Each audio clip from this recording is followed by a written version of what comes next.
My name's Doug Mutter. I'm the Senior Harbor Master for the Canaveral Port Authority.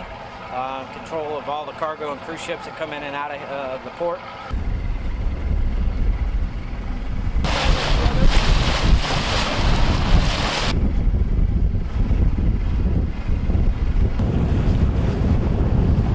And Gary Ledford and about 6 engineers. We're going to be over here by North 1 and 2. You're going to load to do that.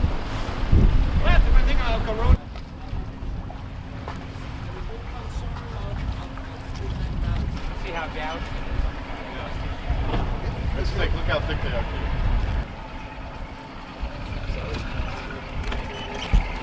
Yeah, that comes right to the back of that. What's the deal? Yep, picture. Wow.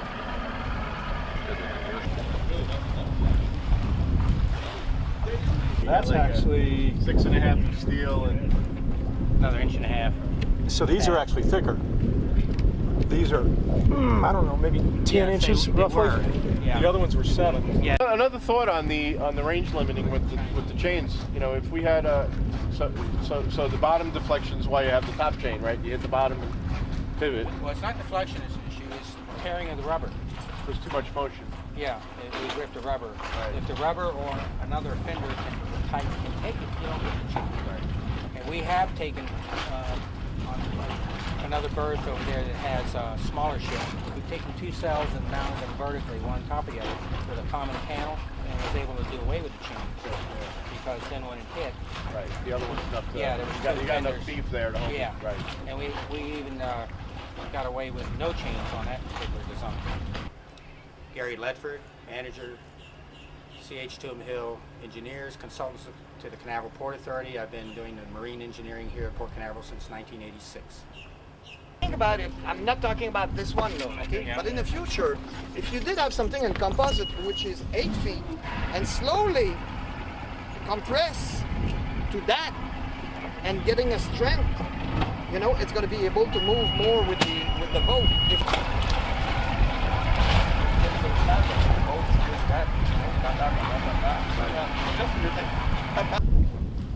Yeah, you can see something hit it in here. This is normal.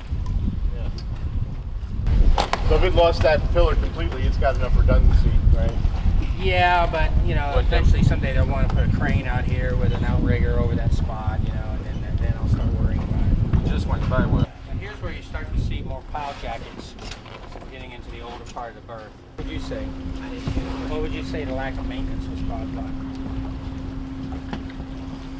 Well, for one, we didn't have a maintenance agreement with anybody, and the couple people we did, we started running into having to use people with, they have to have a marine insurance of some sort to do it, and some of the last time we used somebody to replace a fender was a company called Superstructures, and they were kind of and the crane ended up going in the water. Nice.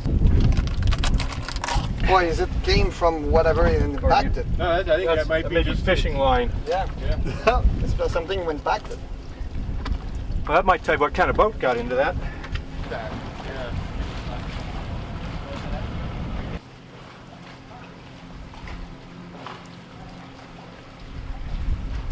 I mean, yeah, obviously everything is gone. The concrete, the reinforcement. So it's ready to look.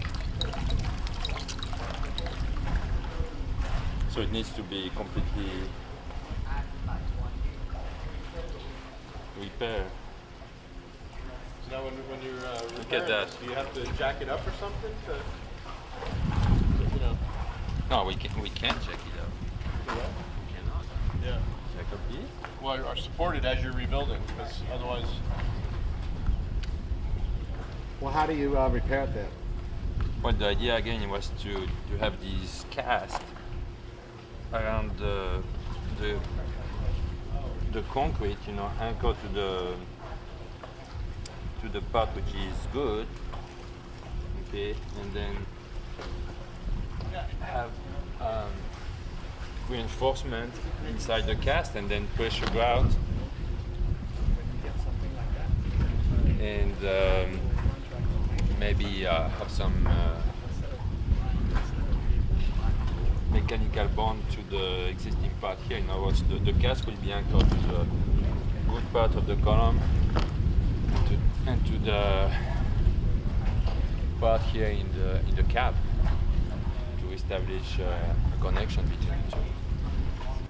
I'm Jean-Paul Pinelli. I'm a structural engineer and I teach structural engineering at Florida Tech. And I'm interested in the application of these new composite materials for repair of concrete structures, and that's what we are investigating today here at the port. And I've been in structural engineering for some more than 25 years. This is degraded to the point that the column's not even connected anymore. So it's you can see as we're bumping it now. Yeah, it's even its foundation's cracked now. Scott Lewitt, Structural Composites Inc. out of Melbourne, Florida. We're composite experts bringing material solutions to new markets.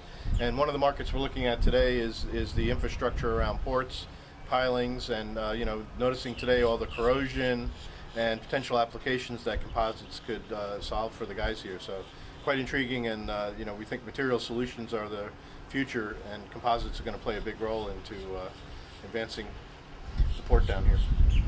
It's our temporary replacement until the new one gets there. Chains kept it. And so the anchor is still there. Yeah, they burn them off, I think. There's another company, Yokohama, makes them, and they're pneumatic. They actually have air in them. That's the one. And the Navy loves those guys. They use them a lot for the submarines, and they're good. They're good fenders. You just have to maintain them because if they get a leak, they flatten like a tire on a car.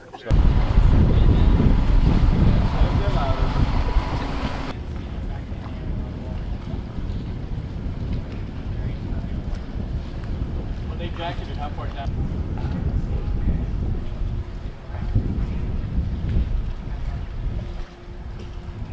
Epoxy, okay, with epoxy grout, and you pressure grout it, then there is less chance of penetration and blah blah blah. Yeah. Certainly, in my mind, something and galvanized will have a very limited time. Mm-hmm. Right. Also, the principle of the grout is just to hold the zinc. Right. In our case, that will be a structural thing. It's not going to be just for avoiding corrosion. Right. So the part, and now we don't see the corrosion because the polymeric cement that they put on top, you actually don't see what it is inside. Right. What is the rod could be totally corroded and nobody will know. Yeah.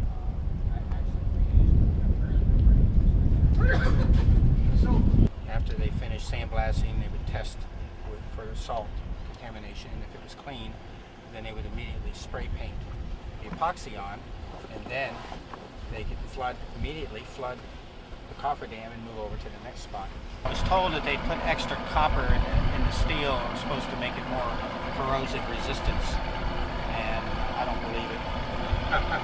So, as you can see, this wall was put in the early 70s, and it's gone, yeah, you just can't get 50 years out of the wall anymore. You're married, man?